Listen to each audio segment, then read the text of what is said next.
Drip and Dip podcast. Oh, beautiful, man. Woo! Slip and Dip podcast back in your life. Fresh off the heels of Earl Spence Jr. dominant, pound for pound, I would say shattering performance. I think he surprised himself last night. That's how dominant it was. Kendrick Johnson, Matthew Wells. We were both in the house. Very rarely do we cover a lot of fights, but we do them separately. So it was really cool to cover one at the same time. People's like, I heard of you, but I didn't see you. Yeah, no, it was fun, man. It was fun. The atmosphere, obviously, inside of Jerry World is second to none, no matter what type of event it is. And I think it was really special to see a boxing event take place in that arena. Obviously, that's not the first one that happened. You know, Pacquiao's fought there, Canelo's fought there, but it was a little different. As someone who's been to the Canelo, just the Dallas flavor with it. Yeah. You had the Lancaster High School band. You had Yella Beezy, one of the top rappers in the game from Dallas, yeah. and the best boxer in the world from Dallas. Yeah, no, it's good. It was tight. Like the entrances were dope. It was cool to see, you know, the arena transform throughout the night. Like I got there, you know, as the undercard, early undercard was going on, with all the ridiculous mismatches taking place. Deontay Wilder's brother fought somebody who may have put on gloves for the first time before he stepped into the ring. It was insane. But, yeah, it was crazy, man. By the time the main event came, it was lit. You know, they gave Errol the pyro, the band, like you said, everything. Like, it was a crazy entrance, man. It was awesome to see and to take in. And I guess we'll talk a little bit about, the fight itself, right? Because as it started unfolding, like after the second round, all the intrigue went out the building for me. Like I was like, Mikey's got nothing.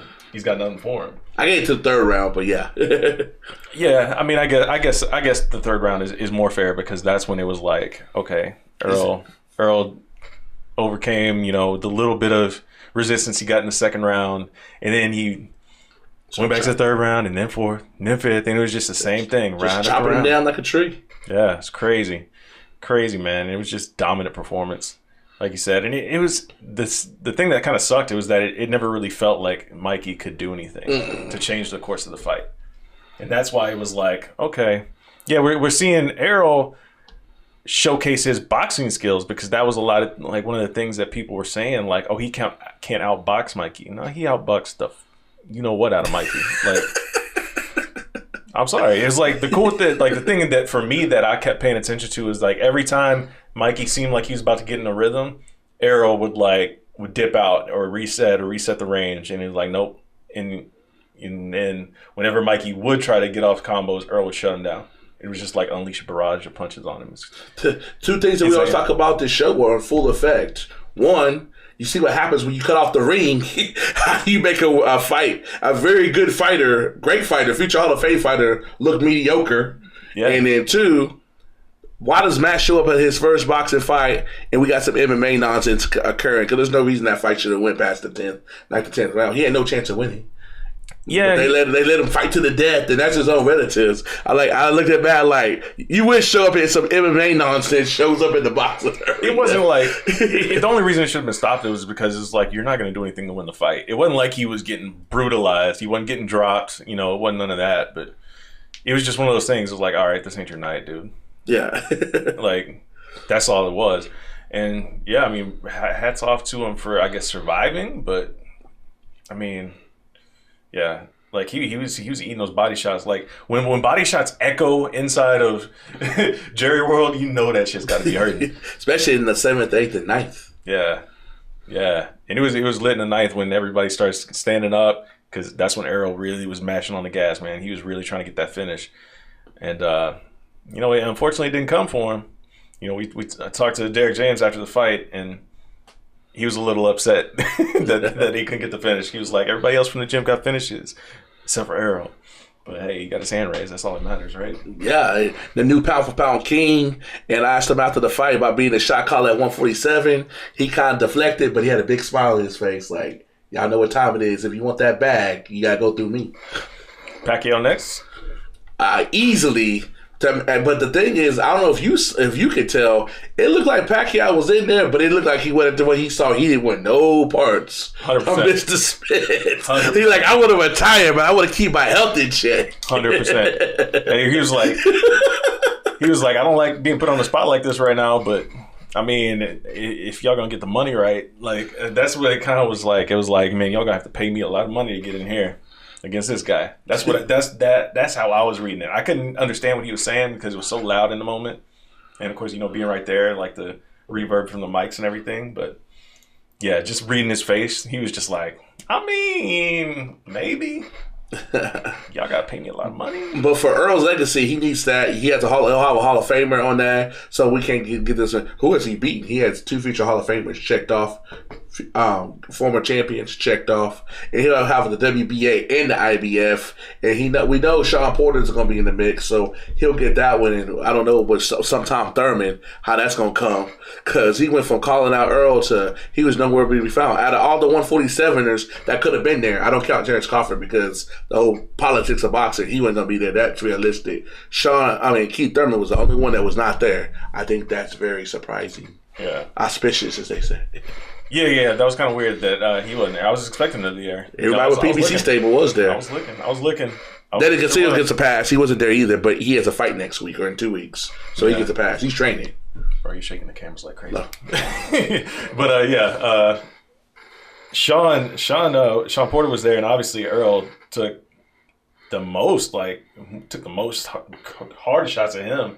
He was just like, I forget how he put it at the post fight. He said Sean Porter came and sell out family dinner, so how do you think he gonna come up in here and call some shots? Oh, he said I'll smoke him too. He said I'll smoke Sean. And whoever was asking the question was like, "Oh, excuse me." He said I'll smoke Sean. Yeah, so he was for real about it. He was giving Sean that work on the mic. But I do think it's funny. We talked to Sean Porter and his dad Friday, and I talked to a little bit last night. But their tune has changed. So someone who's been there since all this started unfolding 2 or 3 years ago, you see Earl Spence, they acknowledge a great fighter, hadn't done enough. Now all of a sudden, as Earl likes to say, the tables are turned. Kenny's like, who we want next fight? Earl Spence. Who we want to fight after that? Earl Spence. Who we want again? Earl Spence. Now all of a sudden his name can't get it. They can't get his name out their mouth fast enough. Yeah. So the tables are turned in 2.5 years. Yeah. It's kind of crazy to see. I mean, we talked to Sean, right, before the fight, and he wasn't really convinced about the size being the difference, which was kind of crazy to me. But I don't know if he was size didn't win the fight, though. I mean, it definitely caused Mikey not be able to do anything, if you ask me. But I think it was kind of crazy that like he was saying that. I don't know if he was just saying it for the camera to kind of be, like politically right, or whatever. But I don't know. I'm surprised that people didn't realize Earl Spence has that good of a skill set when he's an Olympic boxer. That's one thing, regardless of what country you come from. You could go Timbuktu. If you're an Olympian boxer, you got skills. Yeah. And so I'm like, and this dude was an Olympic boxer and at a high level and almost got a medal, but people don't think he has skills. Yeah. Yeah, I don't know. That was kind of weird to me too. But, as they say, the great big man is going to beat a great small man time and time again, right? Yeah, that shows you how boxing is different from MMA. When's a dude weighing 147 considered a big man? I mean, I don't know the matchup, but it's just the matchup. I don't think anybody's really considering him big. I mean, really, welterweight's like the lightweight division at UFC. Yeah. Like that's where it's like the most stacked division. Actually, low key, like might as well get there. No, I think it's like it's not. What's 145? What's that? Bantamweight. Bantam's 135. Yeah, it is lightweight. Yeah, it's lightweight. I'm saying it's like that in terms of like the star power and in terms of like the great matchups that are still out there to be had in terms of comparing MMA to boxing. It's featherweight, my bad. It's like featherweight in MMA. No, featherweight don't have all that many matchups in star power right now. Oh, star. I think you're talking about like actual weight size. My bad. No, not actual weight size. I'm talking about in terms of relative matchup size, relatively close in size, but in terms of like star power and matchups that are still out there to be had. Yeah, it's like the lightweight division in UFC right now. There's a whole bunch of great matchups out there. I'm trying to pull this stuff up before we switch over to UFC because this is going to be something that we got to talk about right off the top. Yeah, of course, UFC had a card this weekend as well. Oh, before we switch over to that, what else about anything else about the night stood out to you? Anything else surprised you really? I mean, David Benavidez had a great That's a showing. students are starting to make it. I'm gonna definitely follow this man's progress, because if he goes at the arc that he's trending towards, he will be a Canelo Alvarez killer, say circa 2023. After this whole DAZN deal go out, Canelo got 10 more fights on his resume. Canelo be early 30s, have all that money. This is gonna be the hungry guy that's gonna try to knock him off and be the next Mexican superstar. That's gonna be kind of cool to look back, like we were there when he started getting back on that swag, because he's never lost, and he lost his belt on the scales. Yeah, and it was kind of crazy, man, because he absolutely starts Jalen Love. Like, that was not competitive for a second. Like, for a second, it was not competitive. And once he started, I think, like, Jalen came out, and he landed, like, the first 10 punches or so, and they were all, like, to the body. I was like, okay, Love is coming out here, putting some nice body work in. And then that was literally it. Like, from there was nothing else. Like, David Benavidez opened up and just started unleashing, like, ridiculous quick combos, and before you know it, the ref was calling this fight off. Like, yeah, right. Like, it was a great stoppage, because Jay Leon was about to get hurt. Yeah, that was a perfect stoppage, man. I was seeing some people say, like, oh, they could have let that go a little longer. Like, no, like, he was done. Yeah, he was done. He's about to get hurt. Like, you don't always have to see the guy hit the canvas for the fight to be over. Like, there's a reason, fights are stopped. There's a reason a third man is in there to protect that fighter, and I think that was a perfect example of doing that. But yeah, man, I'm definitely excited to see where he goes next for sure. Right. And before we switch over to MMA, highlight of the night, Slip and Dip podcast, getting recognized in the boxing world, sitting there shaking hands, making new contacts. But the ultimate contact of the day was bumping into Jerry Jones. Did a nice interview that's on Fight Hub, or we might put it up on our channel so y'all can see it. And afterwards, I like your styles. Yeah. Just ran up on Jerry Jones as he was trying to get whisked away. But hey, he stopped and gave us a good minute. And hey, you can't ask for more than that. And to get $1 billion compliment. Yeah, exactly. Jerry Jones is the man. Now we shift over to MMA, and our guest today, we have Stephen Wonderboy Thompson, who will be headlining this coming up Saturday in Nashville, trying to get back in that title picture. He fights Anthony Pettis. I can't call him up and coming, but it'll be a nice challenge. He's a former challenger. Former champion, you have on your resume, so no telling his 170-pound debut. And then we go to the heavyweights. We're going to have the crochet boss, Maurice Greene, in the house, who seems like he's going to be a funny, interesting guy. And who else do we got on last? Got Juan Adams, big Juan Adams. UFC heavyweight coming in as well. Was on the Contender Series. I mean, amazing performer. He's very dangerous. Very dangerous guy, like a huge guy. It looks like he's just got tons and tons of power in his hands. So we'll see him.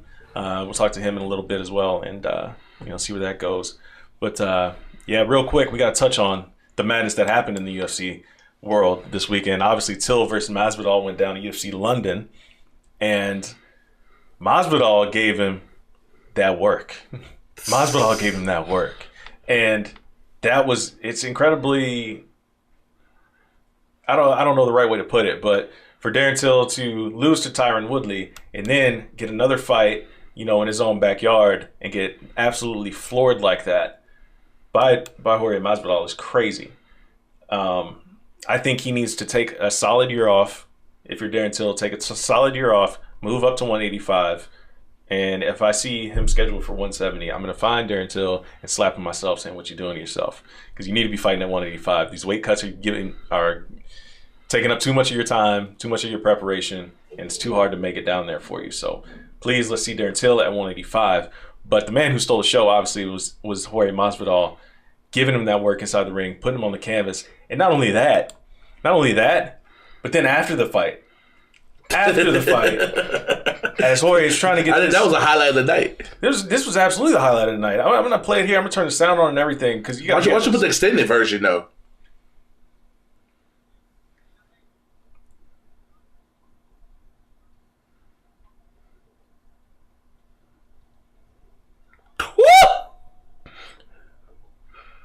And as he said, that 3-piece in the soda. Hit him with the 3-piece in the soda. Oh my God. Well, he about that life. Listen, people, this should not be a question. Like, I guess people got put on game about who Jorge Masvidal is in this situation. He's from You Miami. don't understand. He is from Miami. He is the guy that used to roll with Kimbo Slice's crew when they used to roll up on dudes and fight them in the backyard on site for YouTube views. Like, he is about that life 100%. So if you think just because he's in the UFC now, you can spout off at the mouth at him and not have any repercussions, you are sadly mistaken. And he showed that right there. And obviously, you see the reactions from Karen Bryant and Michael Bisping right at the end of that clip there. Like, dude, like, you can't expect that. Like, Jorge, he's legit, like, about that life. Like, there's some dudes in the fight game that are just in it for the money. They're in it for the sport. They're in it for the honor, the glory. I mean, Masvidal is one of those dudes. He's like fade on sight if you're talking that trash. So we saw it. Must respect his way. I don't understand why people are so appalled. That's not what mixed martial artists do. Like fighting is a common sport. No, yeah, like people like you don't play fighting or UFC, but people don't just train not to be able to use use those skills at any means necessary, anytime. You don't just shut the switch off. I'm at the octagon.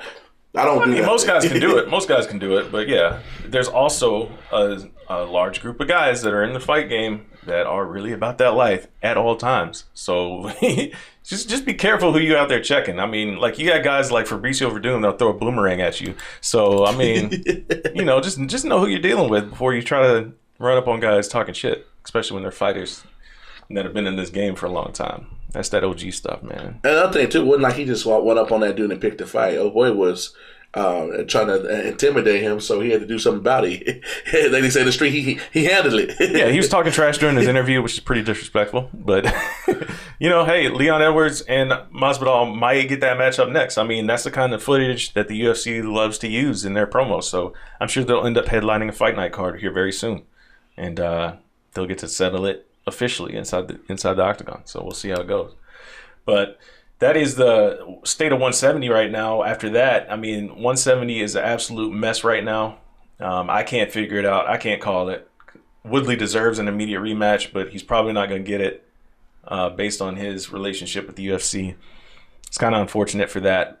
I mean, you got Masvidal going out there knocking out Till, who was just fighting for the title. You got our guest we're about to have on right now, Wonder Boy. He's in the mix. If he goes out there and finishes Pettis, like, you got to put him in the picture as well. Like, it's just a mess. And then, of course, you got the interim champion that never got a shot at the championship, Colby Covington. I mean, it's just madness up there right now. So I don't know. Maybe we'll see if Steven can help figure it out for us here in a second. But that's going to be it for the intro for the show right now. We're about to get to these interviews, guys. Please hit that subscribe button on the channel. Smash that like button as well. Share it with your friends. Share it around everywhere that online, your people talking sports, combat sports. Share it, and love it. Yeah, so we're going to get to these interviews. Enjoy the rest of the show. We'll see you next week. Please welcome to the Slip and Dip podcast. Making his Slip and Dip debut is Maurice Greene. You guys know him as the Crochet Boss, UFC heavyweight. What do you think you need to add on to your game to be at that level? Because every time we see you, it's like you make that little bit of adjustment that makes you that look much better. I think, just for me, it's a camp thing, I got everything I need in Minnesota, but I have to go to multiple places to do it, which is fine. But I think from now until probably my next fight, I'll probably find a camp where I travel in 6 to 8 weeks, put in a solid camp with everything there. And I think you'll see a more complete Maurice Greene. I've yet to have a full camp, really. Mm. Is that hurting you in your cardio area? No, I mean, I lost 100 pounds running, so I mean, running's not a problem for me. But when I don't think I'm fighting, I like to eat a little bit, like to have my beers a little bit. I just relax. So when I know I got a fight coming up, everybody's like, I stay ready. Staying ready can be kind of stressful sometimes. I mean, but don't get me wrong. I'll fight. As you can see, I made the adjustments to take the fight.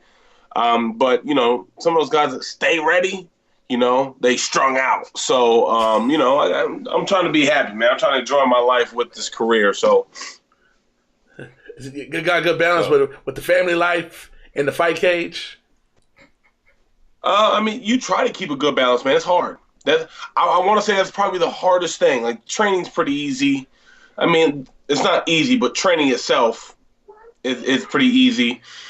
Family, but trying to balance the two with getting enough training time, with enough family time, and, because something's always got to give. So, that's, again, another reason why I go to another state and do a full training camp, because all I got to worry about is waking up and worrying about if I got strength conditioning, wrestling, or what's going on. It ultimately makes me a better fighter, Okay.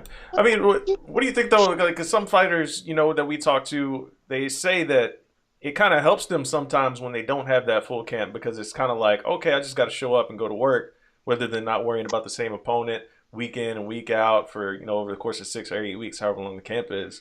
So do you think it'd be like a little bit different? Maybe if you do have all that time to prepare for one guy? I don't know. I've never really had a chance to do it. Yeah. Honestly.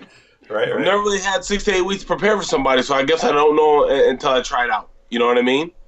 And then Jeff Hughes, we already spent 25 minutes in the cage together, prior to the 15 minutes we spent. So, I was in I'll lift back up, girl. She wants her camera time too. She wants her camera. I know, right? Oh, now she's going. She's running and crying. Oh. No, so I never. I mean, with Jeff, it was like one or two things are going to happen. I watched him fight in the Contender Series, right? That was his last fight. I was his debut. So in the back of my mind, I'm like, all right, one or two things. He's either come out pretty different fighter because it's been 7 or 8 months, or he's going to be the same because he'd already beat me. Mm-hmm. And in so many ways, Jeff was still that tough guy that I fought before. So on this one, there was really all I knew. I had to have enough cardio, and I had to breathe behind my jab. That's why the fight was so slow. I had to breathe behind my jab and try to be as long as possible. And I followed the game plan. It didn't look beautiful, but I followed the game plan and got the job done. So. Yeah, I mean that's the important thing at the end of the day is to get your hand raised, especially on your. A lot of people don't consider like the Ultimate Fighter finale win, like that first official UFC win. So it's good to go out there, get your hand raised. I mean, my job interview. That's what I called it. My job interview. Yeah. I mean, you got the job obviously, and then you performed and got your hand raised. I mean, the split decision. Yeah, like you said, it's not the best thing in the world, but hey, you still have that W. And that's. I mean, it was 2.5 weeks. Yeah, I had 2.5 weeks to get my cardio in order. I wasn't learning nothing new in 2.5 weeks. Because fight week, we don't do nothing. I'm a heavyweight. Fight week, I chill, right? Yeah. I was actually cutting a little bit of weight on fight week. And I don't even cut weight, ever. I was a lot bigger. But if they're going to offer me Jeff, that's the last guy that beat me for a title I wanted. So it's one of those things where you got to take it. And they're going to call with the money, I'm going to go try to check that bag. I mean, I don't know who won at this point, I remember days of fight for 5 and 5. Wow. 500 and 500. I thought you were talking 5,000. No, I know what he meant. 500 and 500. Yeah, I know what you meant. I know what you meant when you said that. I mean, that's how it is at the lower levels for sure. Yeah. How active do you want to be since you kind of get a late start on the fight game?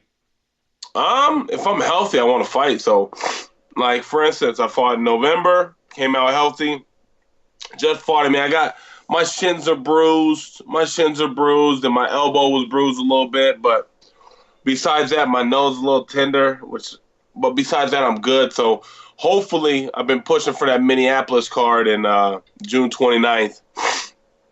I mean, or the Chicago cards, that's where I did start my career at. With Curtis and Daniel James, who's still on the local circuit over there. So those are all the guys that I kind of came up with. So, I mean, I want to fight Minneapolis, though. Minneapolis at the Target Center. But we don't have an opponent yet. Right now, it's just every chance I get to do it on these interviews, let them know I want to fight. Yeah. So, shoot, Absolutely. Has anybody ever teased you about your nickname, any fighters? No. Nah, if they want to tease about my nickname, they could just fight me. I mean, that's cool. You know what I mean? So No, actually, to be honest with you, all joking aside, they see it, but then they'll watch me crochet something, and they'll be like, "Damn, man, you just did that? Man, I like that. How do I get one of those?" They more are envious, like they like. Nah, maybe that's the wrong word. I wasn't an English major or nothing. They're impressed by what I put out, by the product I put out by crocheting, which is pretty dope. You know, that they like it. But I figured out a way to make two of the things that I love collide. You know, crocheting and MMA. That's how you got the crochet boss. So, I think it's pretty. I like it. I can go by the crochet boss for the rest of my life. I mean, hey, there's nobody else walking around with that nickname, that's for sure. So, you got the Pit Bull. You got all the cliche nicknames in the world. Big Zeus. You got Head Smasher, Bone Crushers. You got all that. Lights Outs. All that stuff. Yeah. You know, this is actually something that's a little more meaningful for me. Maybe it's meaningful for them, but you know, there's only one The Crochet Boss. It's actually the fight world. Ain't no another one. You talk about the crochet boss, they know who you talking about. There's no, man, is it? Which pit bull are we talking about? Yeah. Is it the heavyweight, or are we talking the middleweight, or the featherweight? Which one are we talking about? Right. You know? So, I mean, you talk about the crochet boss, they know you're talking about Maurice Greene. There's only one person you talk about. So do you have like a little, do you actually have like a side business going with this stuff, or are you charging? Oh, you haven't seen my hats? I see them online. Can you mail your boy? I haven't seen them. I've seen videos of you working on them. I've seen videos of you working on them. I just didn't know you put this man to work, Matt. Hey, that's the whole idea. Take a trip real quick. Hold on. Matt put this man to work. All right, let's see. Of course, I've seen them on your IG and everything. I didn't know you had a little business going already and all that. Well, I'm in the process of getting it all worked out. So this is just colors, right? Yeah. This is just what we're looking at colors wise. This is more colors, right? And we open up right here, and we got a nice ponytail one. See the top open up for girls when they got ponytails. They stick their ponytail out the top of the hat. You know. There's the tags that said the crochet boss. Nice. Where you get the labels made? Oh, my fiance does it. We got leather. See, we got leather. Oh, y'all got a family business going on over there. Oh yeah. Oh, that's dope. We got leather, and then we got the buttons. What we attach everything with. We just got buttons, all different colors, and we got our hats. Got some baby joints right here. See, we don't put buttons on those because of the choking hazard. You see that? See that? I see. No, but, smart man. You should go on the Shark Tank. Get one of them sharks to invest in your You know what the problem with Shark Tank is? There's nothing proprietary about my product. Everybody can make it. I've been watching Shark Tank for too long. I've been watching it for too long.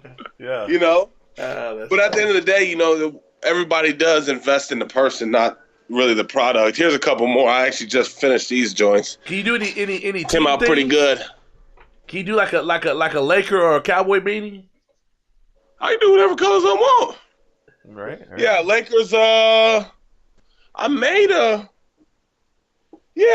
Lakers one. Here, check this one out.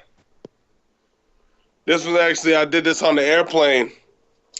And I got on the airplane. I'll tell you this story because this is hilarious. Got on the airplane, the guy sat down looking real smug, So this is one that I just finished. This is what I call my husky hat. This is the big flip beanie hat. Okay. I rock this that. Another joint I just finished. I just got to put the top on it, put the ball on the top. Mm-hmm. Add a tag. And these are the headbands I make for women. One-piece headband. Oh, dope. Oh yeah, we do this. This is nice little Vegas Nights joint for all those Vegas Nights fans. Nice little Vegas Nights joint. Okay. Nice. Yeah, man, they're loving that team out there right now. That's crazy. I mean, What is not to love about that team? They're about to give you a Stanley Cup championship. I know. Just They almost did it their first year. Yeah, Come on. year. Yeah, they were on fire, It's man. not working. They were on fire. So how long does it take you to make one? Like just one of the hats, like with the. About 2 hours. Oh, okay.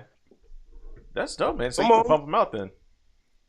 Oh yeah, I'm trying to get this thing to turn though, and it don't want to turn for me. What's the most you made in a day? If I was to make them all day, man, I'd probably be able to make like maybe 5 or 6 hats Okay.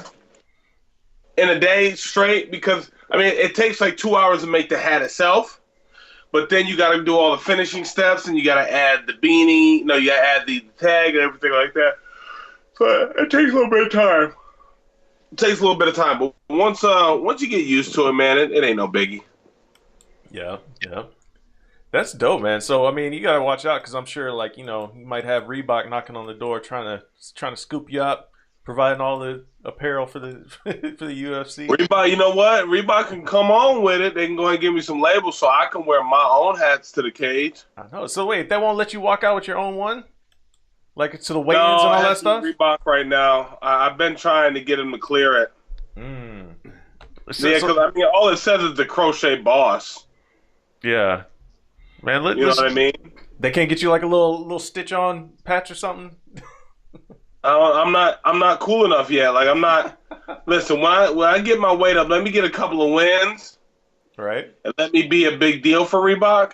Then they'll let me do it. Okay. Right now, I'm just the same run-of-the-mill fighter that all the other guys that got in the UFC right now. So to change that, besides knocking out people, do you think you need to beat people up and then talk noise afterwards, or that's just not your personality? I mean, you'll really see a lot of me from somebody I don't like. If I fight somebody who I don't like, or I feel like's disrespecting me or something like that, then they'll get the best of me. Mm-hmm. But some guys just, I know how to sell a fight. But at the same time, there's a tactful way to go about it. Some guys get in their feelings when you call them out too. They think it's personal. It's never personal for me, but this is our job. It's like I tell people, it's like you competing for a job for a raise at your 9 to 5, right? That's what we're doing every time we go and fight. We're competing for that next spot. Or if you're number 8, you're competing for number 5. Or number 7 or number 6. So, some guys take it personally. I don't take it personal. That's why it's hard for me to go to some camps, and have other heavyweights that are higher than you in the camp because, bro, don't get it twisted. I'll fight your ass for that spot. Would you ever go Jorge Masvidal on somebody? Did you see that yesterday? No, I didn't. Oh, you didn't see that fight? No, you didn't see it after the fight? No. Oh my gosh. Yeah, you get on social media, get off that crochet for a couple minutes. Yeah. I know. I meant to go back and look at all that stuff because I wanted to see the Jorge Masvidal fight. That's one of my favorite fighters, actually. I've been watching him since him and Kimbo was doing that backyard stuff. Exactly. He about the backyard shot the UFC backstage last night. Did he? Yeah. So he was he's like for real. Look. Yeah. So I'm gonna check it out. Man, Yeah. I need to get this turned now. God damn it. he was doing the interview, a post-fight interview backstage with ESPN, and Leon Edwards was walking through, and he started saying some stuff to him, and Masvidal was like, "Oh, really?" He left the interview, walked up on him, and gave him, in his words, the 3-piece and the soda. Shit. You don't got me no more, do you? Let's see. Yeah, he just disappeared. There we go. Now we got you. Oh yeah, baby. There it is. There it is. Yeah. All right, cool. Like Matt said, Did he really? Yeah. The fighter Leon Edwards. Yes, because Leon won right before him. Yeah. So he was talking that trash like during his interview, and Masvidal walked off the interview mid-interview and was like, "Oh, really?" Walked up to him with his hands behind his back when he got close enough. Gave him that 3-piece and the soda, like he said. And then they cut the camera to Karen and Michael Bisping on the desk, and they're both sitting there like, yeah. Bro, you got to remember something. You can't play with some of these. You can get away. A lot of guys don't realize you can get away with that with some guys, right? Yes. Are you one of them? But some guys are really about that life, and they don't care. Listen, they don't care. You think Jorge Masvidal fights? He fights because he likes it. Like, he genuinely likes to fight. Like, all the blood. He probably genuinely likes the shit. Like you said, he was the one rolling with Kimbo back in the day. Like, that's not the guy you want to test. Me? You see this? I know I'm a heavyweight. You see this? Yeah. Bro, we ain't doing that. We ain't doing that, bro. That's not like my cup of tea, I should say, you know? Yeah. People ask me, Maurice, why you fight? I'm trying to get paid. Exactly. You know, I'm out here, I'm trying to get paid. You know, that's pretty much the long and short. I'm trying to get paid. Now, jiu-jitsu, that has a whole different type of soft spot in my heart, you know? I'll probably do jiu-jitsu until I die. You know, that's kind of what got me into this. But the MMA stuff, you know, I'm already in the fight business. I'm in the hurt business. Why not? Yeah. You know? So you're a blue belt, right? Yeah. Yeah, I'm blue belt. Long road to the blue belt. Shit. So do you think had a lot of coaches. Do you think that's like an element, like we really don't see all that much jiu-jitsu in the heavyweight division? You think that's going to be something that kind of gets you over the hump, like when you start climbing these rankings? Yeah, because we're going to have a lot of wrestlers, you know? And with my head coach, Brock Larson, and being in Minnesota, this is wrestler home. This is what they do out here. Mm-hmm. I mean, I think they're a little wrestling, St. Cloud State, their wrestling team won the Division II National Championship, I want to say. I could be wrong, but I know they're really good. Wrestling and hockey. That's what they do out here. So if I get this jiu-jitsu in order, man, you know, I'm comfortable for my back. I'm so comfortable to a fault where I'd rather go to my back. Like, you know, something's going down, we going down, bow, just get you in my guard. You know, because usually I can control guys from my guard. Yeah. Very well. Yeah, guys have trouble striking from my guard. Then, you know, obviously I'm going to throw a triangle. You know I'm going to throw a triangle. It's going to come. And if I don't get it, I'll go to omoplata. And if I don't get that, I'll go back to a triangle, or I'll transition to an arm bar. But, you know, it's not a lot of heavyweights do jiu-jitsu. And, you know, like I said, man, I'm slowly trying to make the heavyweight division great again. Biting off of Colby Covington's line. Come on now. Did he say that?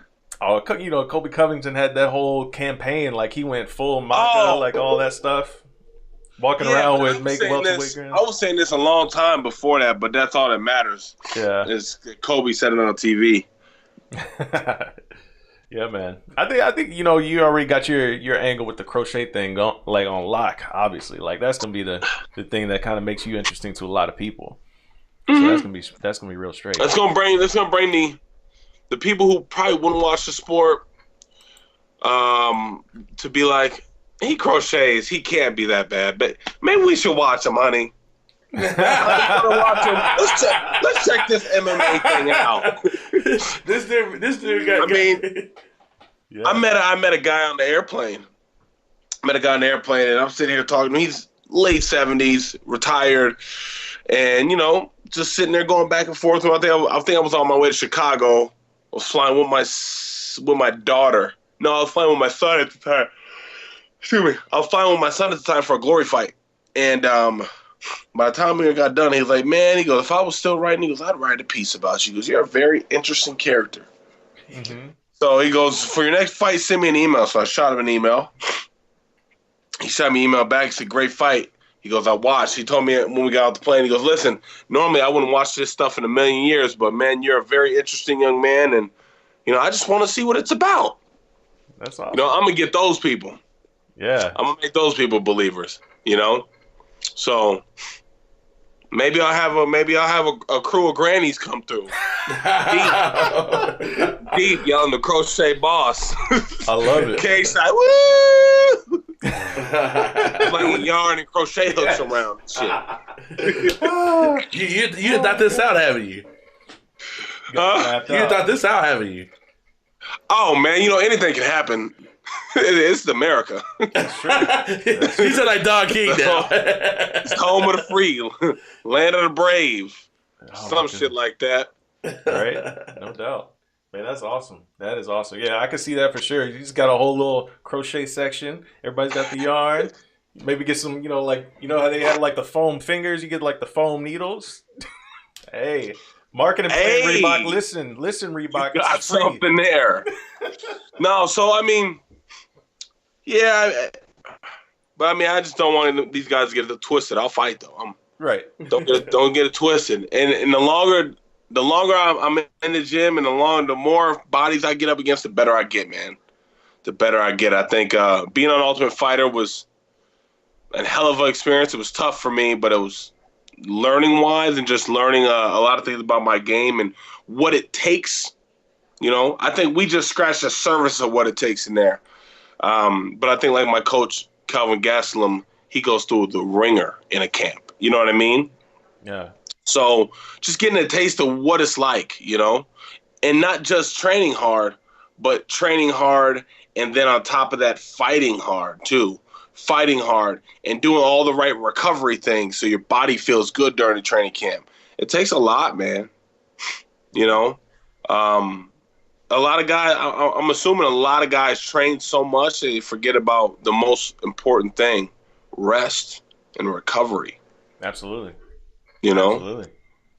And you already don't have to worry about the other big thing that I think is a big issue when it comes to like weight cutting, right? So I mean, no, not usually. You don't have to worry about that. If I'm cutting weight, it's not much. Yeah, that's like my biggest pet peeve in this whole sport is the whole weight cutting thing. So really, yeah, I mean, there's no reason for guys like, what sense does it make if let's say if you're a lightweight, right? Yeah. You're in training camp. You're weighing 170. The guy you're training to fight against is in training camp weighing 170. Why are you both killing yourselves for a scale? Like, it makes no sense. Like, fight at 170. Like, everybody should stop cutting 20 pounds during fight week. Because they want to be bigger than they want an advantage. But it's like, if everybody's doing it, there's no advantage, right? If everybody's cutting the same amount of weight. True. So that's what makes the guys that walk around at 170 say, fuck this. I'm going down because everybody else is doing it. And, but to me, as a heavyweight, man, 15 pounds, 20, 30 pounds is nothing Sure. Even Glory, when I kickboxed in Glory, those guys were bigger than me. Sure. There's no top of weight class there. I think Ben Jamal Sadiq's a cool 300. I think he's 6'8", 6'9", 300 pounds or 285.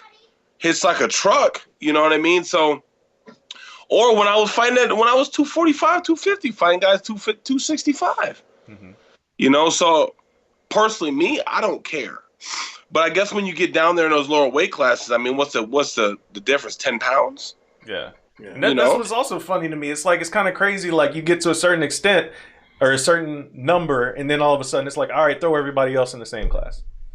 Yeah, with heavyweight. I mean, light heavyweight, they kind of did that from 185 to 205. It was like, right, yeah, a little bit. But then it's okay, everybody 225 and above, y'all all fight each other. Shit. Everybody, yeah, pretty much 225 and above. Because if you weigh 225, you're going to cut the light heavy. Yeah. Yeah. I'm just going by the official number, on the thing. Right? But no, you're right, though. Yeah. You're right. That's why I try to stay as close to 265 as I can, man. That's straight, man. You got guys like these new guys like Juan Adams. Juan said he get up to 300 pounds. Did you read our run sheet for the show? Because he's coming on right after you. Oh, is he? Yeah. No, I didn't.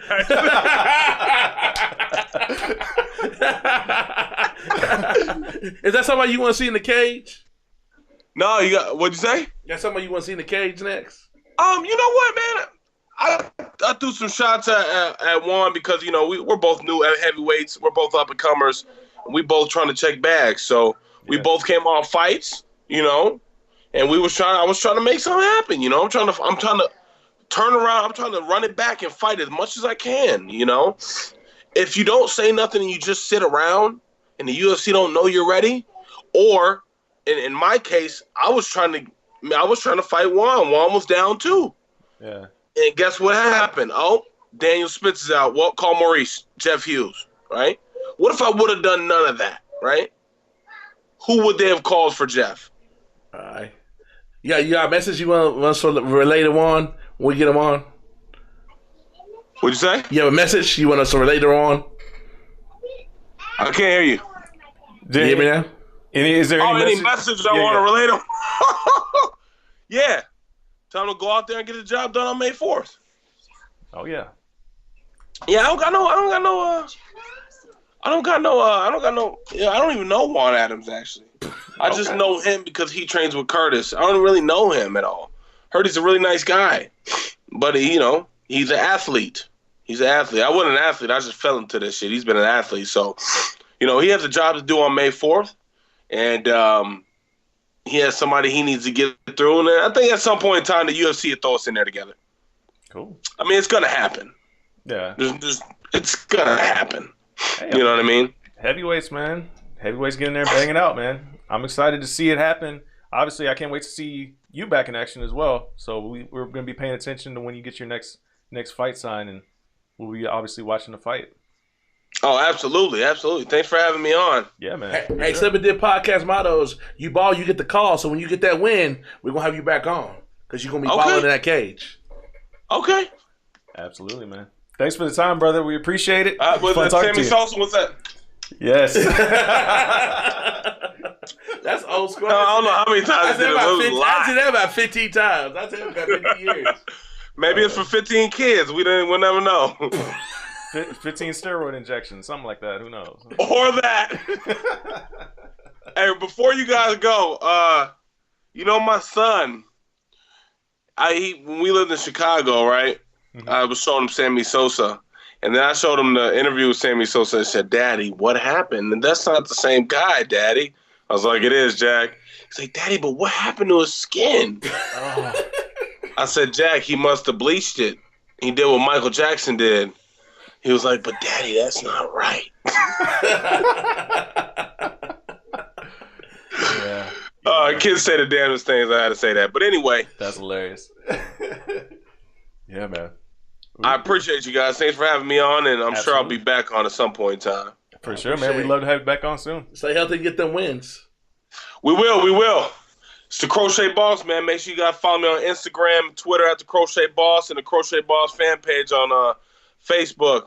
And if you need a hat, I'm trying to keep the world warmer one head at a time. Just go ahead and inbox me. I'll have my Etsy out shortly with the pricing on there. So, I had to throw that drop out there. Shout out Balance CBD as my #1 sponsor for my CBD health. Please welcome to the Slip and Dip podcast, making his Slip and Dip debut. Undefeated UFC heavyweight Juan Adams, who'll be taking on Artep Bueller coming up May 4th. Are you ready to get back in the octagon?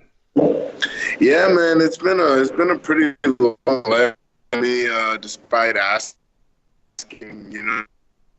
This is the first one I got, so I'm tripping right now. Happy, to have a fight. I'm getting all my stuff in order. I have to expedite my passport. So I forgotten that it had gotten stolen. So to expedite that, got to make sure I don't have any outstanding warrants. That's the big one.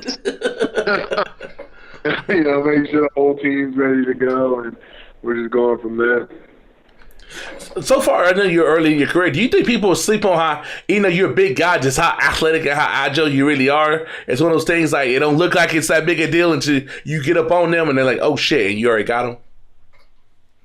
Yeah. A lot of people underestimate that. Don't really realize it, but a lot of people fail to realize that I got recruited to play 2 sports at the Division I level. I ended up just wrestling, After being removed from playing football for 5 years, NFL teams still asked me to try out for them. And then when that didn't work out, I took time and focused just on MMA. And I had my pro debut I had my amateur debut in September of 2016. And it hasn't even been 3 years. And I'll have had 2 UFC fights, within 3 years of my amateur debut. It's a pretty big step and happened pretty quickly, and a lot of people don't understand that. And for what a lot of people also don't realize is, I walk around at 295 and less than 20% body fat, and 0% body fat, I would weigh 242 pounds. So it's a little bit ridiculous, some of the things that I do and I can do for someone my size, and be able to move the way I do, jump as high as I can, and keep up the pace that I do in my fights. A lot of people underestimate that and don't really realize just how active I am. Yeah, man. I think one of the things is like, from your first fight, in your first official UFC fight, against Chris De La Rocha, like I think a lot of people were expecting you to get him out of there a lot quicker, even though you did get him out of there. Like, what did you take away from that performance? Like, was there anything that you learned specifically from that fight? Yeah, it's such a big difference fighting at that level. I'm talking like all of your senses, it's different. The feel of the cage is different. The spacing is different. The sight for me was a big deal. Like I didn't have my contacts that fight, and my vision was 2100 without contacts, and like it was 2025 with contacts. So I went in to have PRK surgery, and my vision's 2015 now. So that'll improve it a lot, but. In addition to that, one of my ears was swollen shut, so like it was hard to hear. So just on all the major senses, I was messed up going into that fight, and so it was different. And octagon jitters are a real thing. That's my first time on the big show, and you're fighting for more money than you've ever seen before in any of your other fights. That's a big difference, at this level. Like that was. 10 and 10, that's an intro contract for me. But, when winning and losing is half your pay on the line, that's a big deal. So you don't want to mess it up. And for me, knowing that my vision wasn't where it was and where I wanted it to be, when I didn't get to finish in the first round, I thought they could have easily called that. We're going into the second round, and I'm thinking, okay, I don't want to be as aggressive because I don't want him to clip me with something. So right. I can't see things coming as well, so I kind of had to wait almost or I had to kind of evaluate how to take the least damaging hit just so I could know where he was at for sure, and then fire back. And once he started staying in that range, I could see the blood on him. I could smell the blood, so once I knew he was in that close enough range, that's when I went for the takedown, and I got it. And from there, inflicted more damage. They didn't call it at the end of that round. And third round, I had an adrenaline dump also in the second round. The third round rolls around, and, my energy came back. So I figured, as soon as I touch him, I'm going to end the fight. And I landed 16 significant strikes in the span of, a minute. And ended the fight. So, I mean, I did what I had to do, and I had to change my game plan a little bit during the fight. But what I took away from that is, my cardio is exactly where I wanted it to be. I'm definitely the most athletic heavyweight in the division, and I belong in the UFC. So that's what I took away from it. I'm where I belong now, and that takes away a lot of the stress. We know you're a nice low-key guy, but when you assuming you get your hand raised, are you gonna get on that mic and call some people out and go buck wild to draw some attention, or are you just gonna stay the course? Because like they say, closed mouths don't get fed in the UFC. That's true, and you obviously have to talk a little bit. I'm very active on social media, and I will say a little bit after the fight. I'm not really going to call out anyone in particular because, like I said, I don't matter. I really do want to fight everyone on the roster. I don't care. I want to fight every 3 months. I tell them that repeatedly, and they don't do it. But if I think the best strategy for me is to go after all the recently signed guys, all the young guys, this new crop of talent that they brought out. They brought in and signed, and I want all of them. So by the time the top 10 fights start opening up for me, those top 15 fights start opening up for me, I've already beaten everyone that's trying to make their way into there. And when they do ask for rematches, I'm just going to tell them no. They're going to have to earn it, and that's where I'm at. I know I'm better than anyone recently signed, so that's. It's stuff that I actually have to really focus and tailor-make fights for and tailor-make training camps for. That's not coming for 2 or 3 years at least. So. Yeah, so it's very interesting. You said something about the newly signed guys, the new crop of talent, because the guy we just had on the show right before you mentioned your name out of the blue when he's talking about guys he would possibly want to fight against. And I'm talking about the Crochet Boss. Brought your name up. It's funny that he would say that. I think he's a real cool dude. I like what he's doing. Obviously we've exchanged words before, but I have a lot of respect for him. He's a real cool dude. I like what he's doing, and if both of us want to sign up, get a fight, make some money, I'm about it. But I don't think, judging from his last fight, I don't think that's a good matchup necessarily for him. But hey, if he wants to go out there, he wants to test himself, I'm all about it. And if we can get that fight worked out quickly after this one, I'm all for it, But no, Maurice is a pretty cool dude. I like the thing you're doing with the hats and everything. One of my cornermen actually wants one. So, hey, he did wish you good luck. He said, tell him how he wins May 4th so we can go get that bag afterwards. Exactly. I want to congratulate Maurice. Honestly, he eventually lost on his record. I'm real happy for him. He did what he needed to do out there, and so that'll be a good fight if it does happen. As of right now, I think I'm actually on the main card for this event, so it would actually be really good for his career to get up there with me. But I'm not super concerned about it. I'm really focused on this fight, and that's all I really care about at the moment is going out there, beating this dude, making my money. I'll take a little vacation for about a month, and then I'm right back into training. Would you be a guy that's like just an athletic guy, just like to compete? Would you say that you're a guy that's about that life, like Jorge Masvidal? Oh yeah, I'm definitely about that life. But my thing is I wouldn't do it. I would have done it. Here's how I would have done it. If I was Masvidal, he would have that dude would have talked a little smack or whatever. I just would have found out where he was doing his after party. I would have showed up there and he either bought his section and made him look stupid, or I was just waiting for him to get drunk, and then I would have messed him up. And if he said anything, I would have said, "Nah, man, he got drunk and fell. I didn't do anything." you like that? You like that Tristan Thompson? That's what Tristan Thompson did to Draymond Green, because you remember they got into it in the NBA Finals, and I was in LA for ESPYs, and for some reason because LeBron's throwing that uninterrupted, they were throwing a party at LeBron's company, and if you go, you can't bring no cameras or nothing, no cell phones, they confiscating them, and that's why, because somebody knew something was gonna go down, because he walked up on Draymond. Oh, you said that shit on the court and threw that 2-piece extra crispy, and we don't got no video footage of it. Exactly. I don't do stuff when cameras are around. Everything I'm gonna do, people won't find out about. That's how I roll. But if somebody runs up on me out there, there's gonna be retribution one way or another. Dang. Yeah, that's wild, man. That whole scene from last night was crazy, because it was he not only did he just walk up on him and gave him that 3-piece in the soda like he said, but he left an interview, mid-interview. He's like, "Oh, okay." He had his hands behind his back. Right. That's me too. 3-piece.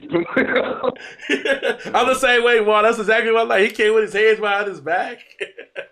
Yeah. Yeah, he's really about that life, man. You can't. There's some guys in this game, man. It's you don't want to test them. Some guys will be like, I don't want to mess up my money. Some guys will be like, oh, this is going to get me extra money eventually, because the UFC is going to use that as promotional footage. They will. Exactly. So I mean, if they use Conor throwing a dolly through a bus window heavily, they're going to use that. So.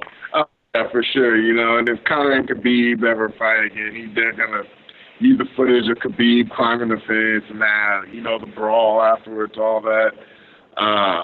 For me, I mean, that's just childish for me. If I beat your ass in the ring, or in the cage, I ain't tripping about it. Once you got your ass beat, it'll be worse in the streets. So. Yeah, no doubt, man. So it seems like you like to watch a lot of fights, right? You pretty much watch it every card, or? Not every card. If it's someone I know on the card, I'll watch it. So I watched this last one because Dominic Reyes, we're managed by the same company. So I watched it. We're both managed by Monteleone, so that's why I watched that one. And the event was definitely interesting, but I didn't watch a lot of the undercard. It was pretty boring. Man, I like some Dominic Reyes, man. He gets better and better. I didn't watch the first round, though, so I can't score it. I had him winning the third. I had Vulcan winning the second. So I don't know who won the first round. Yeah, I had Dom winning 1 and 3. Honestly, Vulcan landed more headshots, and he did. I think he got a takedown, but Dominic mixed it up. Dominic was hitting him all over, and he landed more strikes than Osimir did. So, I mean, if that's what you're looking for, he definitely won, and I think he did more overall damage than Osimir did as well. Yeah. Do you think he should be in there with John Jones next, or do you think he needs maybe another fight before that? I don't think anyone should go right into John Jones. I think if you have an extra fight to prepare for it, you do it. It only increases your, it gives you more time to prepare. John is probably the most complete fighter I've ever seen. But if anyone can do it, I think Dom can, because he has a style that matches up well with John. He's always going to move forward. He's not going to, back down. He won't back down. And that's something that all of John's opponents start doing. And once you start backing down against John Jones, you allow him to pick you apart. Yeah, no doubt.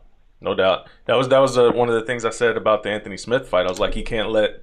Because basically, it seems like John tries to make everybody his sparring partner, to where he's the guy that's the A side. Try. Yeah.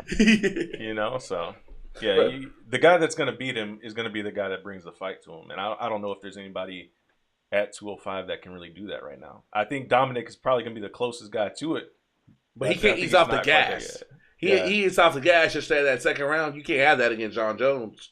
That's why. I was like, but from a fan perspective, what you think about the promotion for that last fight with John?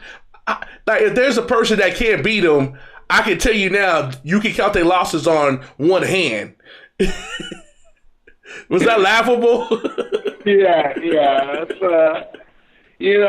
at this point, you have to promote. They're trying to promote anyone they can in that fight. And it's kind of like the Ronda Rousey thing, And Ronda Rousey was fighting in a time when there was just nobody else really on her level. So, yeah, she could walk through their punches. Even though she had one trick, nobody could stop it. And then, you get Holly Holm, and she exposed her and laid out a game plan, and then, there was nothing she could do about it. But it's the same thing with John. It's a point where they were really trying to force whoever was fighting Rousey. They were trying to force it down the fans' throats and really trying to promote them as these world beaters when they really weren't. And but now that it's just a matter of the rest of the division really catching up. Jones has pretty much cleaned out all the top 5, so I think Dom's really the only one left to fight him. Should he be next in line? I think Santos should probably get the fight next, even though he's only got 2 fights at light heavyweight.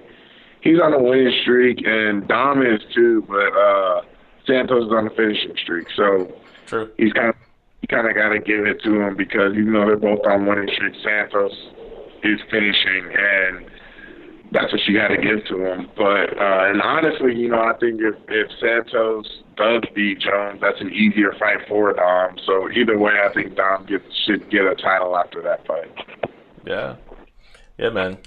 So one of the things you said earlier, talking about you being such a big guy. You think you said you walk around 295 with 20% body fat. So how hard is that cut for you to make that 265 limit? I wouldn't call it hard. It requires a lot of discipline. Ultimately, I get down to about 282, 283, and I try and get to that point 3 to 4 weeks out, and then I really try and maintain it for 2 weeks, and then we start our water cut. We start our water manipulation and sodium manipulation at that point. And the last week is always going to be uncomfortable. That's when we're doing all of the water dropping and stuff like that. But the first couple times, the first 3 times it was really hard, and now it's mentally draining, but physically it's not that hard. I mean, most of the time I feel like I could fight the same day of weigh-ins. Okay.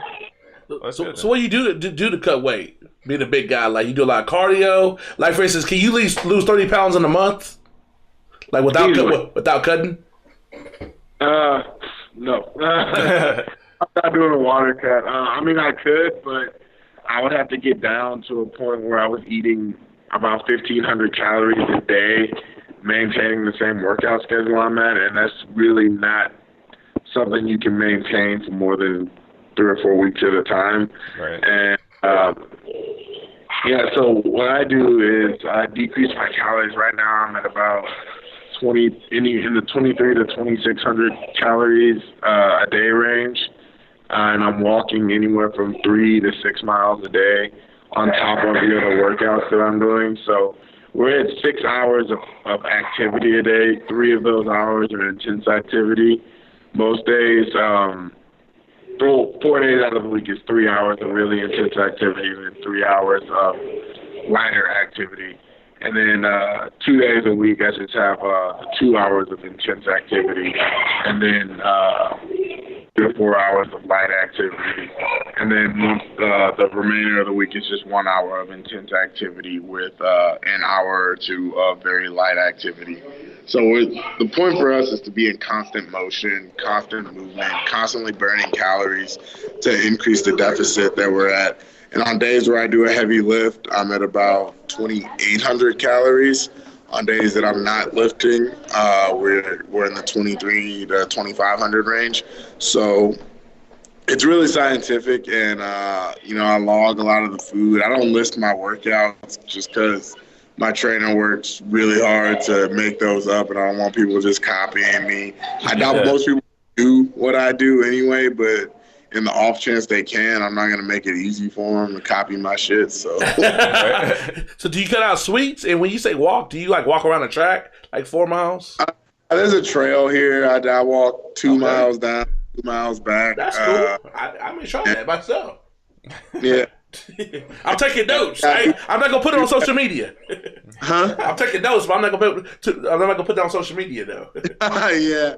I cut out a lot of the sweets also. I don't have any Little Debbie's, the cookies, desserts, all that goes out, and it's lots of proteins. I have to mix up the proteins because you can't just survive on white meat alone. You have to do red meat. You have to mix up your red meats. You have to alternate between poultry, beef, and what's the other, and like fowl, stuff like that. So.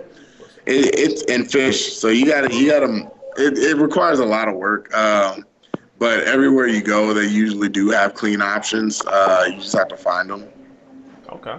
That's some insight. I appreciate that breakdown. Do you do restaurants like a Subway or like or any burrito places or like that? You do anything like that? No, we do a lot of Thai food. We do a lot of Vietnamese food and Mediterranean food. We do a lot of that in camp. Outside of camp, I will eat anything though. So I'm living in Taco Bell, Chipotle. Hey, Chipotle's not bad though, right? Chicken and rice. Yeah, you can make it not bad, but it's got a lot of sodium in it, and sodium's gonna make you retain water. Yeah. So. Gotcha. Yeah. Man, I'm getting a science lesson up in this mug. Yeah, man. That's hey, for a big guy like you, man, I'd imagine, it's not as like for some of the smaller guys, it's harder, because like a lot of heavyweights carry around an additional weight that it seems to come off easier for them. So I'm glad you were able to break that down a little bit for us. So that was kind of cool. Yeah. But, so, with this fight, I mean, obviously coming up soon, man, like when are you actually already starting camp, or, how far out are you from starting to go hard? We've been going hard for the last 2.5 weeks. So we found out about the fight late February, and we've been at We do a 10-week program. We had 2 weeks before where we were just getting as strong and as explosive as possible, building up the muscular endurance. Right now we're in a strength building phase, and in a little bit we start the cardio and muscular endurance phase, and just really maximizing the muscle that we already have. Okay. You train out in Houston, right? Yes. So have you ever come across or trained with Derek Lewis? No, I helped Derek with his grappling for one of his fights. Derek's really particular about who he trains with, and I understand that a lot of people are out there just trying to get notes on him, and he has to be careful who he trusts. We've trained at the same gym. I've gone down to Main Street Boxing, and he's been there when he's been hitting pads. I was sparring with some of their pro boxers down there, so. We've come across paths, and we're cordial for sure. There's no bad blood or anything. We just don't really train together because I train a very different style than what Derek trains. Gotcha. That's dope though. Are you going for that belt? Or are you going for the fanfare and the dough? Like Derek? I said straight up when he came on our show about a year and a half ago. Are you going for the belt? Man, I don't get down by no belt. I always want to get money. I fight for that check. Yeah. I would like the belt because the belt does mean more money. But if you're not going to give me a title shot, I just want to fight as often as possible and keep stacking the bread. I do care about the belt, but I care more so about being, a true ambassador of the sport. Kind of trying to get away from the whole Conor McGregor stuff where all you do is talk shit and talk your way to title fights and things like that. Conor backed it up at least, but then you get like dipshits like Colby Covington out here. Like I just don't want to do that. I do talk a little bit, but it's in my own way, and I don't cross lines. I'm not trying to be offensive to people, and race baiting and all that. That's just not me. So thank you, thank God. Don't get my co-host started. Thank you, God. Yeah, I like your style, man, because I do follow your social media feed. I think, like, you tweeted out, it was a while back ago, you just tweeted out, I want all the smoke, like, with all the little emojis. I was like, yeah, see, that's the kind of stuff we need more of, Yeah. Like you said, man, all that Colby stuff, like, was going too far. And I really think the UFC dodged the bullet by not having Tyron and Colby fight for the belt, like, because that would have been a political nightmare, like, in the build-up. Oh yeah, definitely. Kamaru's a little bit more polished and a lot nicer than Woodley is, so it'll be funny if they do set that fight up. But I just don't think Kobe's really that good. I think he talked enough, got a little bit of publicity, and infuriated half of America along the way. But that's Kobe. Yeah, what are you gonna do? Yeah, man. I know you're a fan of the sport. Do you remember when they had that big press conference in Brooklyn and they got into it? Yeah, Kobe and Kamaru. Oh, I saw it. I was just like, I'm the one to ask that question, and I didn't know they had got into it backstage. And he's like, "Oh, I could have whooped you about 15 minutes ago." I'm like, "Oh." I stumbled upon something, and they started getting to it. I had not a clue that he could have smashed him. And our man, Will Harris, shout out to him for not even a fighter, got it like nice and center, like 2 hours at the press conference.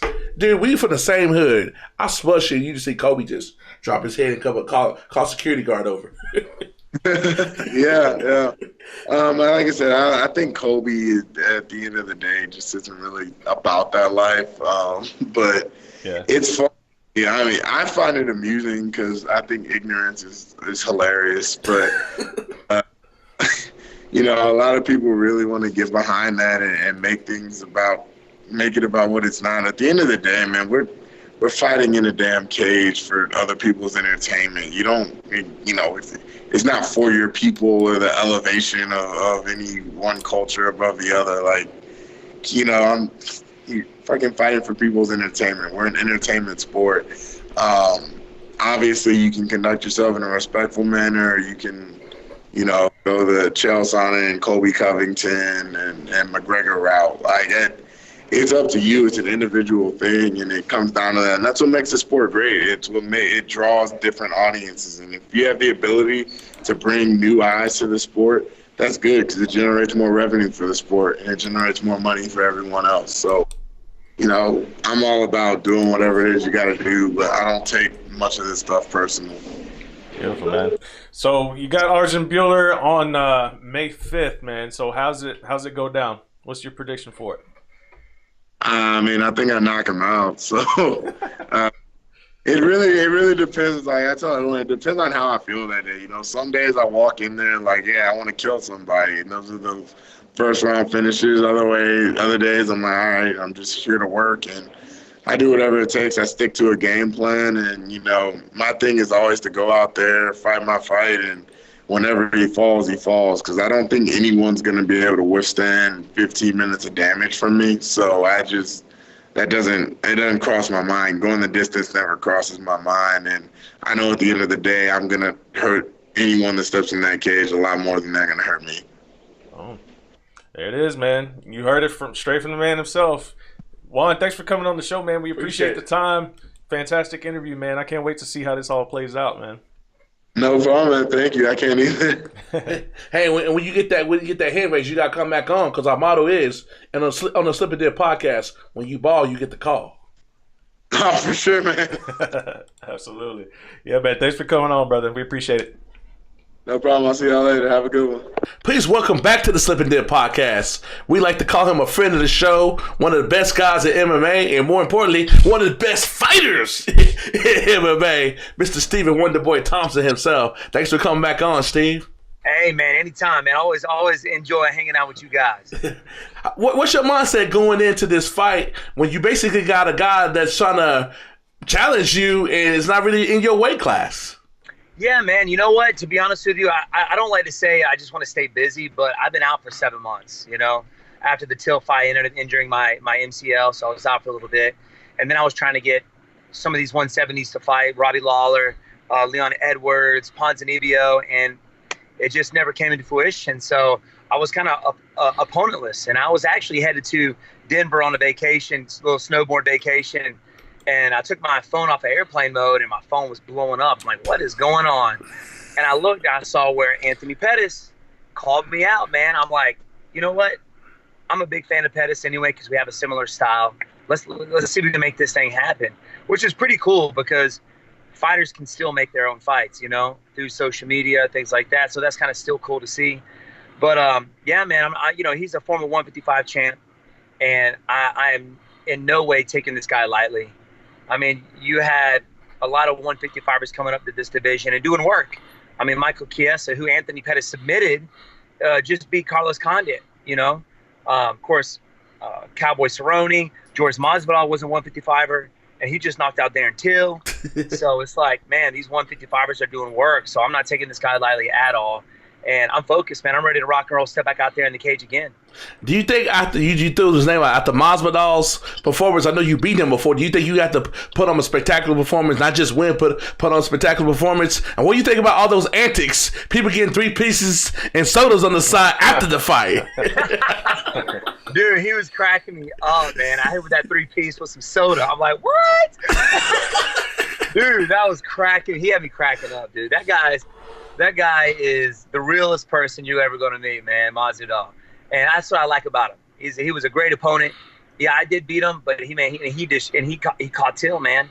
He caught Till, and it was a beautiful left hand. Ended up putting him away. But yeah, man, I got to go out there and put on a show this Saturday, and I always like going out there and put on a show. Hopefully, I'll come out unscathed, uninjured, because there's fights happening in my hometown June 22nd. Yeah, man. So I wanted to ask you, what did you think of, obviously, like, where Masvidal is, man? Because, like, you got the win over him. I mean, and he just fought a guy that I think that you beat in Darren Till. And then, where do you think he is in that division? And more so, like, to build onto that, like, this whole division is crazy right now. Because, I mean, Tyron just lost the belt. You're in the mix. Tyron, I think, deserves a rematch, but probably won't get one. You go out there and beat Pettis, like, you got to be right in the mix too. Like, how do you see the division right now, man? Man, it's up in the air. It is, and it's been that way for the past few years, to be honest with you. That whole debacle with Kobe Covington, getting the fight, then he wasn't getting the fight, then it's Usman, and and everybody was kind of on a hold to see what was going to happen. You know what I mean? And that might have been why it was so difficult for me to get a fight, because everybody was waiting to see what was going to happen, because they could be next. I mean, anybody in this top 5 could be next. So, and Masvidal, man, he the way he put Till away, I mean, he deserved to be up in the top 5 or wherever they're going to put him. I mean, he deserves it. He's been in the game for a long time. Like you said, he's 34 years old, and Till's young, and he's 24. So he's got a long time to go and to grow, and to mature in his fight game. So, yeah, man, I mean, Masvidal's up there, and you may see a rematch between me and him. You never know. I mean, it could be anyone.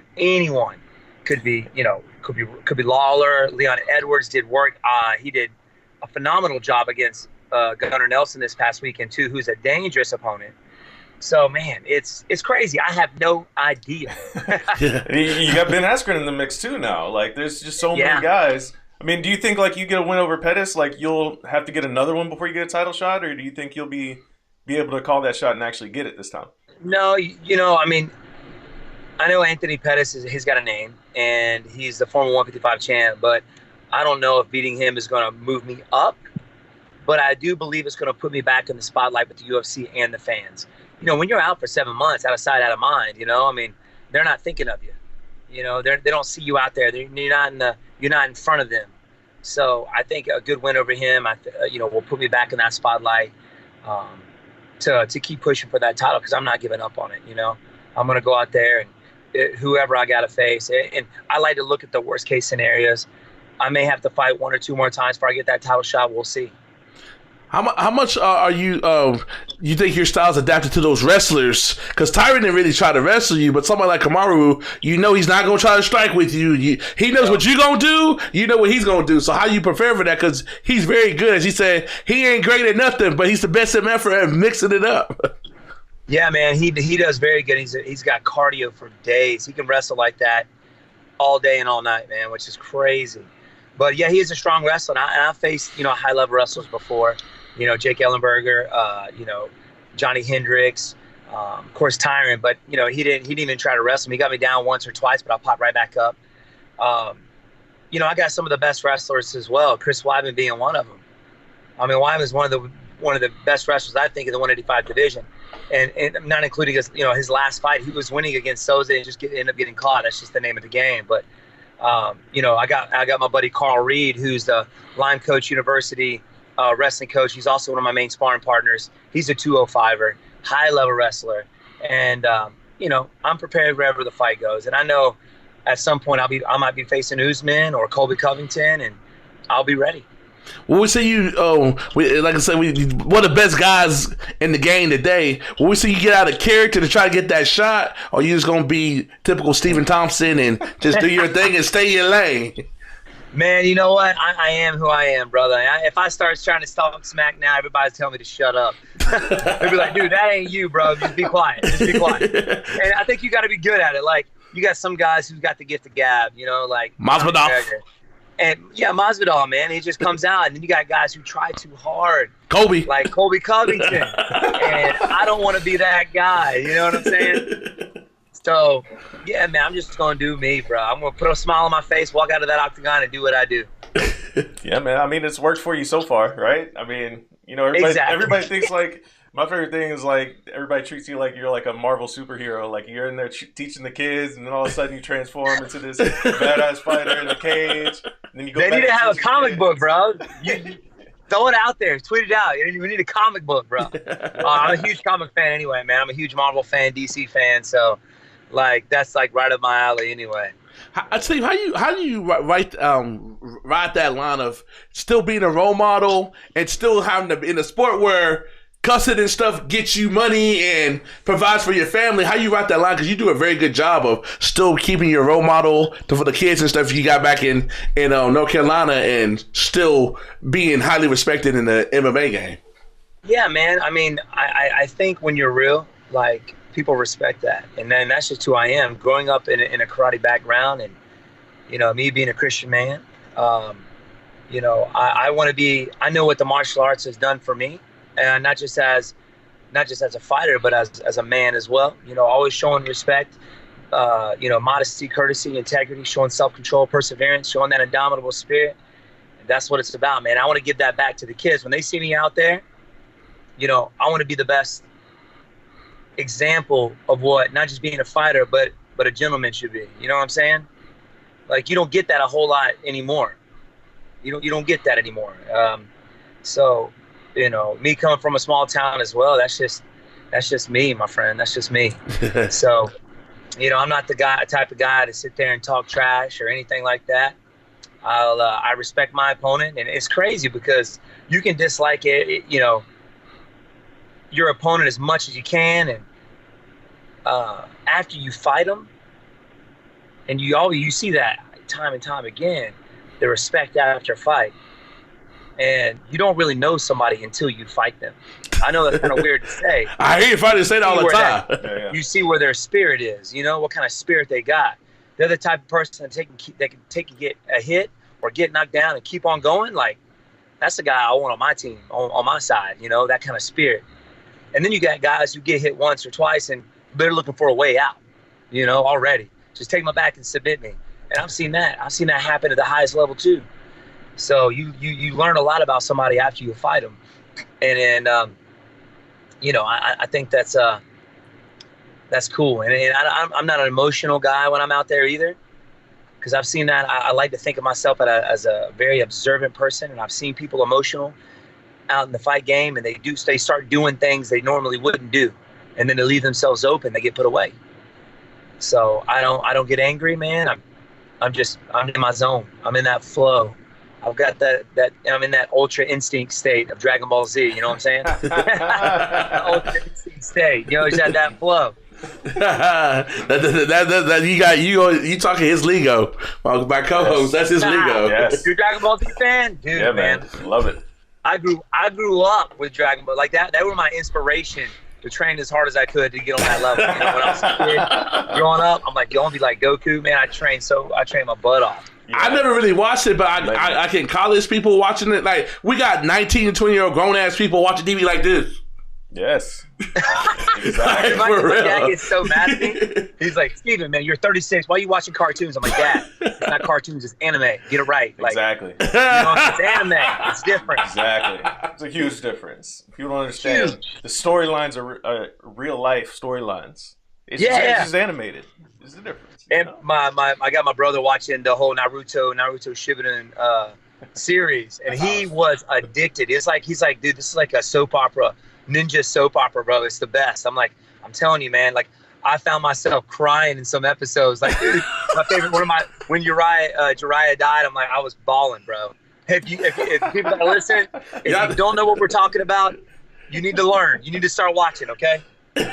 Y'all talking a foreign language to me, but it's just funny what you were saying about getting the way out. Me and Matt went to the Earl Spence Mikey Garcia fight. It was here in Dallas, and so we went and did our thing. And on the undercard, a dude hit a dude in the sack like 7 times. He definitely wanted a way out because he had one round he was 0 for 19. He threw 19 punches, didn't land none. So it was like he was looking for a way out, as you would say. Yeah, and you see that, man. It's like, the guys who break like that is the kind of guys that you don't like deep down. Like, you don't want them on your team, in your army when it comes down to it. You know what I mean? You want the guys who got that grit, man. And that, like, sometimes it gets to a point where that can't be taught. Like, you're born with that. I mean, absolutely. I take that back. That can be taught, but it's an excruciating experience for that conditioning process coming up to learn that. Right. Yeah, no, I agree. I mean, looking at, like, Pettis' last fight, for example, like, you can tell he's that type of guy that's going to hang in there. Like, yes. That fight was crazy against Tony Ferguson. And like, they're in the middle of a firefight, and they're both smiling and laughing. Like, yeah, these dudes are crazy. Bleeding, and, like, that's the kind of guy I respect and would like to, trade leather with. You know what I mean? Yes. That's a martial artist right there, and then, which is why I'm a fan of Anthony. I've always been a fan of Anthony because we've had a similar style. He's Taekwondo background, I'm karate background, but a similar style, So I've always found myself rooting for the guy whenever he fights. So, which was another reason I thought it'd be pretty cool for this fight to happen, just to fight one of my favorites, For sure. Steve, how big a deal is it to headline a card? Because it's crazy because this is your third card to headline, but you didn't headline your 2 title fights. I know that was weird, man. Of course, Conor McGregor is on your card. He's going to be headlining, But yeah, man. I think the second Tyron fight we headlined, but the first one we didn't. I've headlined a few. It's pretty cool, man. I think it's awesome. There's a lot more media that's involved with it, especially if it's a big card. Something like this, I don't think there's a whole lot of media involved, but there's still extra stuff you got to do, which, I don't mind that at all. I know that's part of the game and part of hyping the fight up and, promoting it. So that's literally the only difference. And it fuels me to train as hard as I can, knowing that I'm the main event. Like, everybody's expecting a good show from me and my opponent. So that just, it gives me a different mindset whenever I'm training to push myself as hard as I can. For sure. Now, Kendrick kind of mentioned there a second ago, I don't know if you watched the boxing fight between Spence and Garcia, but the story there was that the guy was moving up two weight classes, to come and fight and challenge against a champion. And this is kind of like what's happening here. Because Pettis fought at 145. I was there for that fight, and I was like, dude, don't do that again to yourself, please. Because, when he fought Holloway. And do you think he may be kind of biting off a little bit too much, moving up? Fighting a guy that's fought for the title a couple of times, a guy with dynamic skills like yourself, even though it is a similar style? Maybe. But he has fought 170 before. I think before the UFC, he's fought at 170. I know he mentioned that while we were doing media in Nashville. So he's experienced there, which is why I'm not taking him lightly. He did fight at 145, and as you get older, it does get a little bit harder to make that weight. The body changes. Like, it's difficult for me to weight 170. I'm 36, so maybe it's just an easier. He's looking for a bigger challenge. Mm-hmm. I know he's got some challenges at 155, and those guys are really good, but. I don't know what his mindset was. I know his coach thinks he's got me figured out. That's what Rufus says. He's got me figured out. But I don't know the mindset is behind him moving up and not just facing anybody but myself. He's facing a somebody in the top 5. Like, what in the world? Mm-hmm. So, that's like, man, I got to go on and make a statement here. I gotta make a statement when I step out in that octagon Saturday. So I'm ready to rock and roll, my friend. Do you feel like a disrespect the fact of all the people he could call out Jews, or you take it like it's part of the game? Because we've got fighters on here that says they say they take it personal. No, I don't take it personal at all. I think it's awesome. Like, he called me out. All right, let's go. Let's make this thing work. That's like me going to 205, and calling somebody out in the top 5, you know what I mean? Or 185 calling out Romero. Like, what the? I'm like, oh my God. But hey, man, hats off to the guy. Like, that's legit. Like, you don't see a whole lot of people doing that, going up. Like you said, like 2 weight class. He used to fight at 145. So, yeah, man, I'm excited. I got a week of preparation, getting my mind right, getting the weight down. I'm like 184, so I'm like 14 pounds, which I cut most of that in an hour. So. I'm ready to do this thing, man. I got to get ready to head out in a second. I got to go pick up kids, get my short bus and pick up kids from school. Right. I got to ask you about something real quick because my buddy Dan Tom with MMA Junkie shared this GIF the other day. Do you remember the fight against Chris Clements when he hit you with that video game like spinning low kick? The Dragon Tail sweep, man. Do you remember that? Yes, I remember that. What was going through your mind when he hit you with that? Because you were throwing a hook kick, and it was like the perfect counter to that. It was the perfect counter, and I didn't remember it till after I went back and watched the fight. Like, did he? Like, I've always thought about hitting somebody with that out in the octagon. I never had the guts to do it, and I'm like, and he hits me with it. Like, what the hell, man? Are you kidding me? This guy hits me with the dragon. I've been wanting to hit that on somebody for the longest time. It was perfect timing. Like, you know, that was literally the perfect counter to that kick that I threw, because, you know, a hook kick's a hard kick to throw. Number one, yeah. You hit somebody with it, you're off balance, and he came back with it perfectly. So I'm waiting on somebody that's like, you know what, I saw him do that. I want to try it. And Pettis might be that kind of guy. Like, he throws all kinds of crazy stuff out there. Yeah. So if he hits me with it, man, I'll give you permission to slap me in the face. I won't do all that, but I'll definitely be like, hey, you know, you're gonna watch out for that. So yeah, that's dope, man. Yeah, I just saw that clip. I was like, man, that is incredible. And I was just wondering if you were like, did he really just get me with that, like, in the moment? Yeah, 100%. I actually reposted it the other day, or like last year. I think I reposted on my Instagram and tagged Clements in it. You know, he had a laugh with it. That's hilarious. That's awesome, man. Well, I definitely can't wait to see what happens in this fight. I know it's going to be a lot of crazy techniques thrown around, man, because like you said, Pettis going out there doing Showtime kicks, jumping off the cage, and all his madness. And I know you've got something, I'm sure, in the bag for us as well, man. I can't wait to see it play out.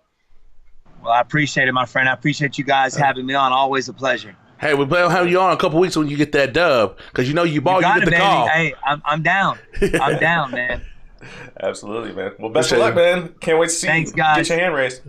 Yes, sir. I'll talk to you guys afterwards. Y'all have a good one. I appreciate it, brother.